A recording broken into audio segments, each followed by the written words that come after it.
ಆ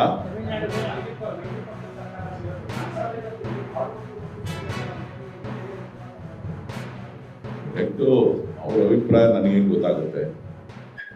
ಅವರ ವೈಯಕ್ತಿಕ ಅಭಿಪ್ರಾಯಗಳನ್ನು ತಿಳಿಸಿದ್ದಾರೆ. ರಾಜ್ಯಸಭೆಯಲ್ಲಿ ಸಂಬಂಧಪಟ್ಟಂತೆ ಸ್ಪಷ್ಟವಾಗಿ ಮಾನ್ಯ ಮಂತ್ರಿಗಳು ಉತ್ತರವನ್ನು ನೀಡಿದ್ದಾರೆ.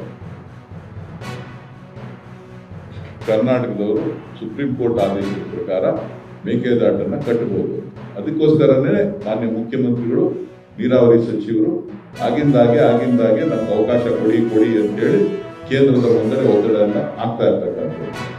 ಸೊ ಕೆಲವೊಂದು ಸಮಸ್ಯೆಗಳನ್ನ ಹೇಳಿ ನಮ್ಮ ಅಪ್ಲಿಕೇಶನ್ಸ್ ಏನು ಹಾಕಿದ್ವಿ ಅದಕ್ಕೆ ಕ್ಲಾರಿಫಿಕೇಶನ್ಸ್ ಅನ್ನ ಕೇಳಿದ್ರು. ಆ ಕ್ಲಾರಿಫಿಕೇಶನ್ ಕೂಡ ಸರ್ಕಾರ ಈಗಾಗಲೇ ಸಲ್ಲಿಕೆ ಮಾಡಿದ್ದಾರೆ. ಆದಷ್ಟು ಬೇಗ ಕೊಡಬೇಕು ಅಂತೇಳಿ ಮಾನ್ಯ ಲೋಕಸಭಾ ಸದಸ್ಯರುಗಳನ್ನು ಕೂಡ ಮೊನ್ನೆ ಭೇಟಿ ಮಾಡಿದಂಥ ರಾಜ್ಯದ ಮುಖ್ಯಮಂತ್ರಿಗಳು ಭೇಟಿ ಮಾಡಿದಂಥ ಸಂದರ್ಭದಲ್ಲಿ ಎಲ್ಲ ಕೇಂದ್ರ ಸಚಿವರಿಗೆ ಮತ್ತು ಲೋಕಸಭೆಯ ರಾಜ್ಯಸಭೆಯ ಸದಸ್ಯರುಗಳು ಕೂಡ ಮನವಿ ಮಾಡಿ ಒತ್ತಾಯವನ್ನು ಮಾಡಲಿಕ್ಕೆ ಆದಷ್ಟು ಬೇಗ ಅದಕ್ಕೆ ಬೇಕಾದಂಥ ಅನುಮತಿಯನ್ನು ಕೊಡಿಸಿ ಅಂತೇಳಿ ಅವ್ರ ಮುಂದೆನೂ ಕೂಡ ಅಹವಾಲನ್ನು ಇಟ್ಟಿದ್ದಾರೆ.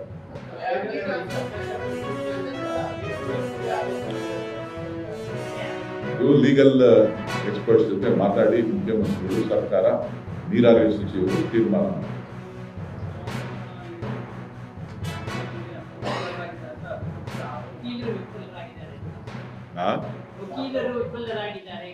ಇಲ್ಲ, ಅವ್ರ ಕಾಲದಲ್ಲೂ ಅದೇ ವಕೀಲರು ಇದ್ದಿದ್ದು, ಈಗಲೂ ಅದೇ ವಕೀಲರು.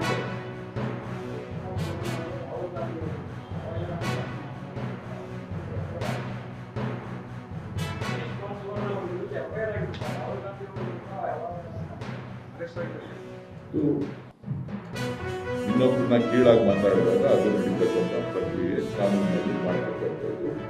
ಇನ್ನೊಬ್ಬರನ್ನ ಅವಹೇಳನಕಾರಿ ಮಾತಾಡ್ತಕ್ಕಂಥದ್ದು ಅಪರಾಧ ಅಂತಕ್ಕಂಥದ್ದು ಪ್ರತಿಯೊಬ್ಬರಿಗೂ ಕೂಡ ಗೊತ್ತಾಗ್ತದೆ.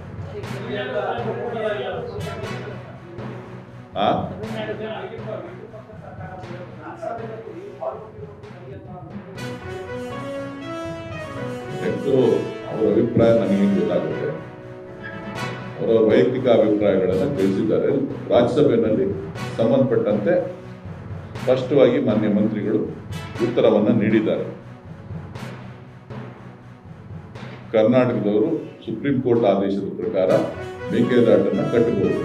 ಅದಕ್ಕೋಸ್ಕರನೇ ಮಾನ್ಯ ಮುಖ್ಯಮಂತ್ರಿಗಳು, ನೀರಾವರಿ ಸಚಿವರು ಆಗಿಂದಾಗೆ ನಮ್ಗೆ ಅವಕಾಶ ಕೊಡಿ ಅಂತೇಳಿ ಕೇಂದ್ರದ ಮುಂದೆ ಒತ್ತಡವನ್ನು ಹಾಕ್ತಾ ಇರ್ತಕ್ಕಂಥದ್ದು. ಸೊ ಕೆಲವೊಂದು ಸಮಸ್ಯೆಗಳನ್ನ ಹೇಳಿ ನಮ್ಮ ಅಪ್ಲಿಕೇಶನ್ಸ್ ಏನು ಹಾಕಿದ್ವಿ ಅದಕ್ಕೆ ಕ್ಲಾರಿಫಿಕೇಶನ್ಸ್ ಅನ್ನ ಕೇಳಿದ್ರು. ಆ ಕ್ಲಾರಿಫಿಕೇಶನ್ ಕೂಡ ಸರ್ಕಾರ ಈಗಾಗಲೇ ಸಲ್ಲಿಕೆ ಮಾಡಿದ್ದಾರೆ. ಆದಷ್ಟು ಬೇಗ ಕೊಡಬೇಕು ಅಂತೇಳಿ ಮಾನ್ಯ ಲೋಕಸಭಾ ಸದಸ್ಯರುಗಳನ್ನು ಕೂಡ ಮೊನ್ನೆ ಭೇಟಿ ಮಾಡಿದಂಥ ರಾಜ್ಯದ ಮುಖ್ಯಮಂತ್ರಿಗಳು ಭೇಟಿ ಮಾಡಿದಂಥ ಸಂದರ್ಭದಲ್ಲಿ ಎಲ್ಲ ಕೇಂದ್ರ ಸಚಿವರಿಗೆ ಮತ್ತು ಲೋಕಸಭೆಯ ರಾಜ್ಯಸಭೆಯ ಸದಸ್ಯರುಗಳು ಕೂಡ ಮನವಿ ಮಾಡಿ ಒತ್ತಾಯವನ್ನು ಮಾಡಲಿಕ್ಕೆ ಆದಷ್ಟು ಬೇಗ ಅದಕ್ಕೆ ಬೇಕಾದಂಥ ಅನುಮತಿಯನ್ನು ಕೊಡಿಸಿ ಅಂತೇಳಿ ಅವ್ರ ಮುಂದೆನೂ ಕೂಡ ಅಹವಾಲನ್ನು ಇಟ್ಟಿದ್ದಾರೆ.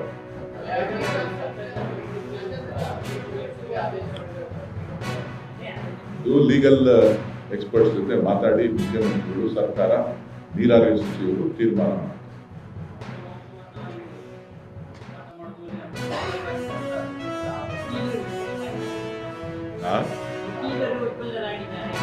ಇಲ್ಲ, ಅವ್ರ ಕಾಲದಲ್ಲೂ ಅದೇ ವಕೀಲರು ಇದ್ದಿದ್ದು, ಈಗಲೂ ಅದೇ ವಕೀಲರು.